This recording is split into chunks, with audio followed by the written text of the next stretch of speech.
قرآن پاک میں ترتیب ہے، اس لحاظ سے قرآن مجید کی پہلی سورہ کا نام سورہ فاتحہ ہے، اور نبی کریم علیہ السلام نے فرمایا یہ سورہ فاتحہ اتنی شاندار ہے کہ ایسے کلمات کسی اور امت کو نہیں ملے جیسے اللہ نے سورہ فاتحہ میں ہمیں عطا فرمائے ہیں۔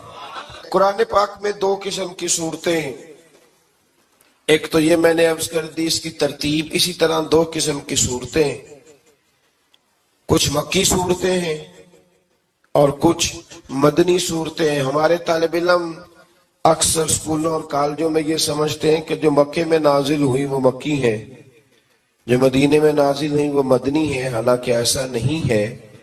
جو ہجرت سے پہلے نازل ہوئی وہ مکی ہیں، اور جو ہجرت کے بعد نازل ہوئی وہ مدنی ہے۔ وہ آیت اگر بدر میں بھی نازل ہونا، کچھ قرآن مجید کی آیات مختلف مقامات پر بھی نازل ہوئی ہیں، مختلف مقامات پر۔ حضور بدر میں تھے تو وہاں بھی قرآن مجید نازل ہوا، نبی کریم علیہ السلام احد میں تھے تو وہاں بھی قرآن پاک نازل ہوا۔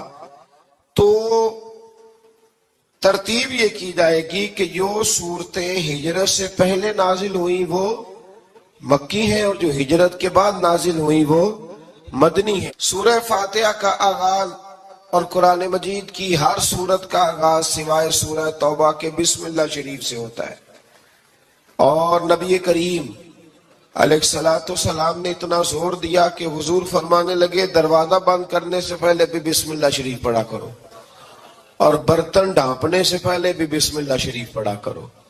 نبی پاک علیہ السلام نے ہر جائز اور مستحسن کام سے قبل بسم اللہ شریف پڑھنے کو حکم دیا۔ بسم اللہ کے مفاہیم کیا ہے؟ فرمایا بسم اللہ الرحمن الرحیم، اللہ کے نام سے شروع جو بڑا ہی مہربان نہایت رحم کرنے والا ہے۔ باقی ترجمہ کرنے والوں نے کہا کہ شروع اللہ کے نام سے، تو اعلیٰ حضرت فرمانے لگے کہ پھر تو شروع سے ہو گیا، پھر تو شروع سے ہو گیا، تو حضور پھر کیا ترجمہ کریں؟ فرمانے لگے یہ ترجمہ نہ کرو کہ شروع اللہ کے نام سے، بلکہ ترجمہ یہ کرو کہ اللہ کے نام سے شروع۔ یہ دیکھیں نا، سوچ ہے نا بزرگوں کی، اللہ کے نام سے، تاکہ واقعی اللہ کے نام سے شروع ہو۔ پھر ارشاد فرمایا الحمدللہ رب العالمین، تمام تعریف اللہ کے لیے جو تمام جہانوں کو پالنے والا ہے۔ جب انسان کو تھوڑا سا ترجمہ آتا ہو نا، اس کی تھوڑی توجہ ہو، اسے نماز پڑھنے کا بھی بڑا ہی مزہ آتا ہے۔ نبی کریم علیہ السلام فرماتے، رب فرماتا ہے یہ سورہ فاتحہ میرے اور میرے بندے کے درمیان آدھی آدھی ہے، آدھی میری ہے آدھی میرے بندے کی ہے۔ جب وہ کہتا ہے نا مالک یوم الدین، تو یہاں تک وہ میری تعریف کرتا ہے، ایاک نعبد و ایاک نستعین تک پہنچتا ہے تو اب میرا اور اس کا آدھا آدھا کام شروع ہو جاتا ہے۔ پھر آگے میرا بندہ جب مجھ سے دعا مانگتا ہے تو یہ اس کے الفاظ ہیں جو میں اپنے فضل سے قبول فرمایا کرتا ہوں۔ تو ارشاد فرمایا تمام تعریفیں اللہ کے لیے جو تمام جہانوں کا پالنے والا ہے، الرحمن الرحیم، بڑا ہی مہربان ہے نہایت۔ یہ رحمان مبالغے کا صیغہ ہے، یعنی اتنا رحم کرنے والا کہ جتنا کوئی اور رحم نہ کر سکے، اس لیے اللہ ہی رحمان ہو سکتا ہے، بندہ کوئی رحمان نہیں ہو سکتا۔ بندے کو رحیم کہا جا سکتا ہے، نبی پاک رحیم ہے لیکن رحمان نہیں ہے، اس لیے کسی بھی انسان کا نام رحمان نہیں ہو سکتا۔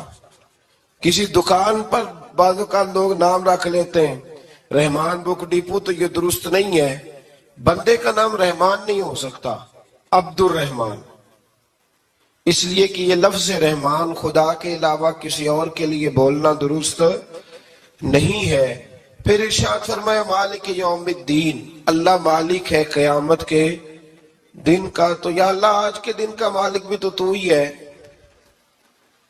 آج جو یکم رمضان مبارک ہے تو اس دن کا مالک بھی اللہ ہی ہے۔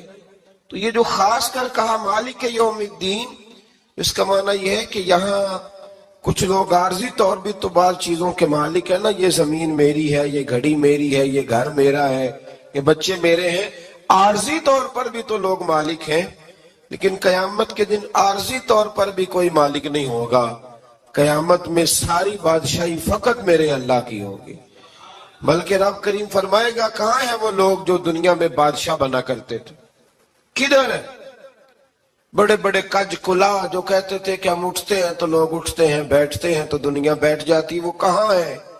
جب کوئی نہیں بولے گا تو رب فرمائے گا للہ الواحد القہار، آج ایک رب واحد اور قہار کی حکمرانی ہے. پھر ارشاد فرمایا ایاک نعبد و ایاک نستعین، بے شک ہم تیری ہی عبادت کرتے ہیں اور تجھی سے مدد چاہتے ہیں. عبادت بھی اللہ کی ہے اور مدد بھی. یہ جو بندوں کے ذریعے بعض اوقات مدد ہوتی ہے تو یہ مدد بھی اللہ کی ہے، یہ مدد بھی اللہ کی ہے. یہ کسی بندے نے مائک بنایا ہے جس کی مدد سے آپ تک آواز جا رہی ہے، تو اس کو عقل کس نے دی تھی بنانے کی؟ تو پھر مدد کس